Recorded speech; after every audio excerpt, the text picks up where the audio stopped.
Hello everyone, welcome to my channel.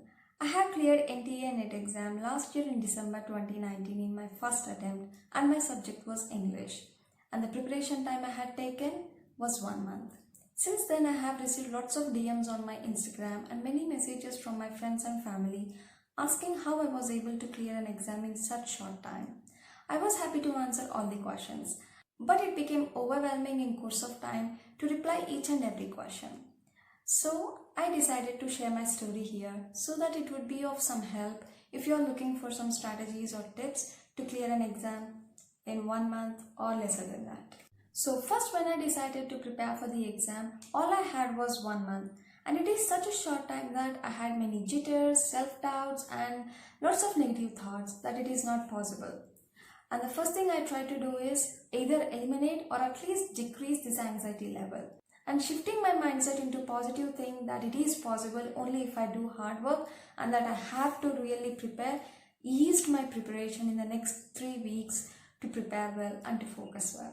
As I realized I have less time, I tried to eliminate all possible distractions like social media, hanging out or anything that is time consuming or addictive. I made sure I made a list of all my whims and wishes so that I can do all that once I attempt the exam.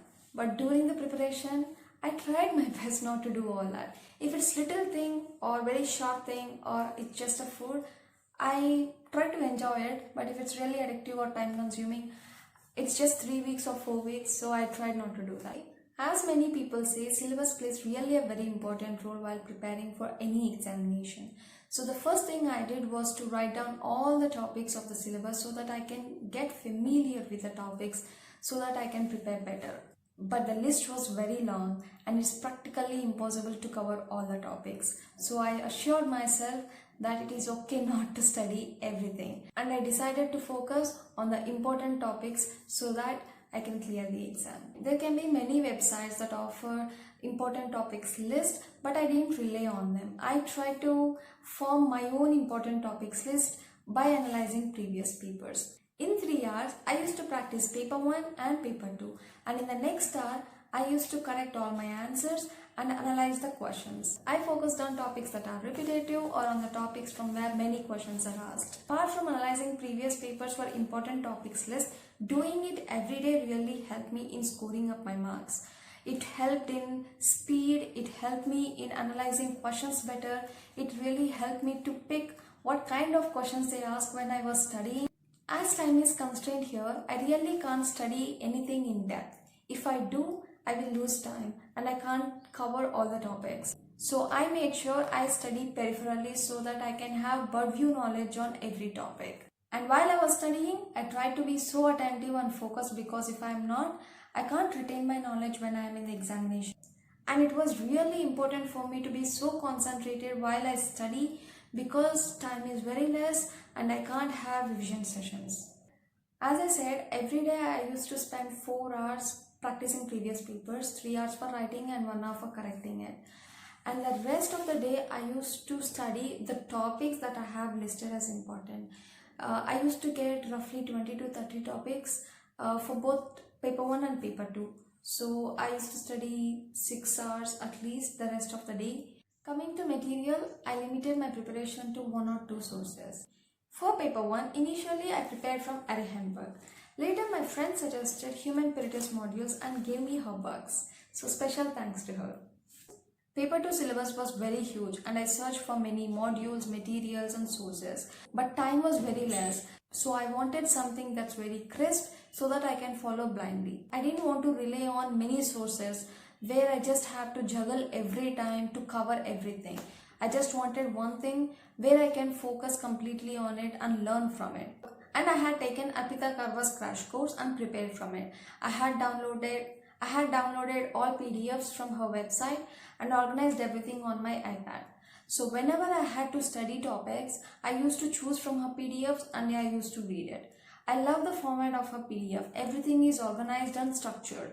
From themes, plot, characters, codes, everything is organized and that's what I was looking for. So I chose it so that I don't waste my time. Just because I don't have much time, I didn't want to ignore note-taking method. I know it is time consuming, That's why I didn't write everything down, but whatever seemed important, be it formulas from paper 1 or any chronological orders or society names from paper 2, I used to write down on notes so that I can retain the knowledge much better.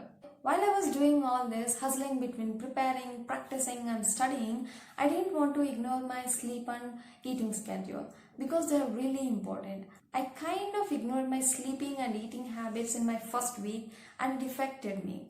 I couldn't study properly, my anxiety increased and I couldn't have much focus to study. I was always dizzy.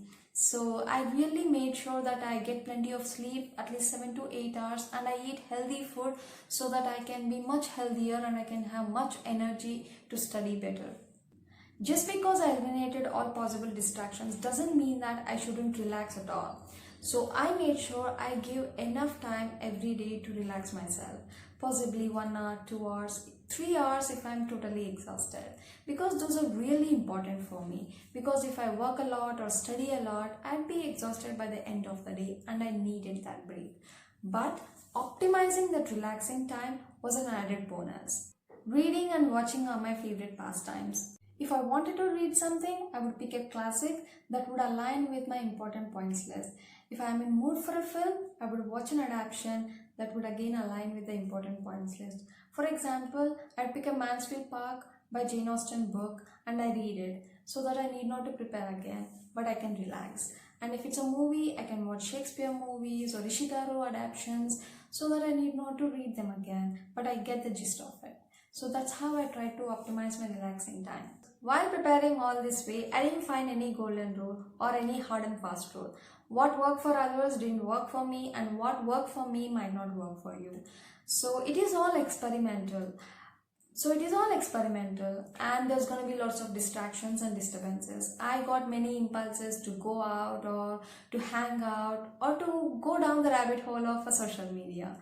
But you have to accept it. I had a hard time to accept that it is okay to have disturbances or to have distractions and that you only have to step ahead to prepare for the examination. In all this, there comes a point when the levels of anxiety will be at its peaks and you really can't come down on your own. And all these examination jitters are really common. I really faced lots of self-doubt and anxiety at my preparation too. And I had my sister to help me out. And if you also go through the same jitters, just go to your friend and family and they're really gonna help you. Having a person to motivate you, to help you and to guide you is really important when you're really at your low stage. And there's nothing wrong in that. As a human being, we really want to hear some positive informations now and then from other human beings. So it is okay. Just take emotional support from your friend or a family and hear that you can do exam well. And as you are already here on this platform, I do want to say that you can prepare well and you can give your best at your exam. So just keep studying and keep preparing well. What all I share right now is what I have done for my preparation. So take what is needed for you and what suits your preparation style. I had less time, so I had to prepare in this way. But I really advise you to prepare months earlier, be it 3 months, 6 months, 1 year. After I cleared my NET exam, I had 4 to 5 months of time in my hand and I prepared all the syllabus again in depth so that I can clear JRF and also that I can have thorough knowledge on the subject. And I recommend you also to do the same. Anything is possible in this world, so believe in yourself and prepare very well. And I wish you our very best for your coming exams. If you find this video helpful, please don't forget to subscribe. And if you have any more queries, please let me know in the comment section below. Have a great day and happy studying. Bye.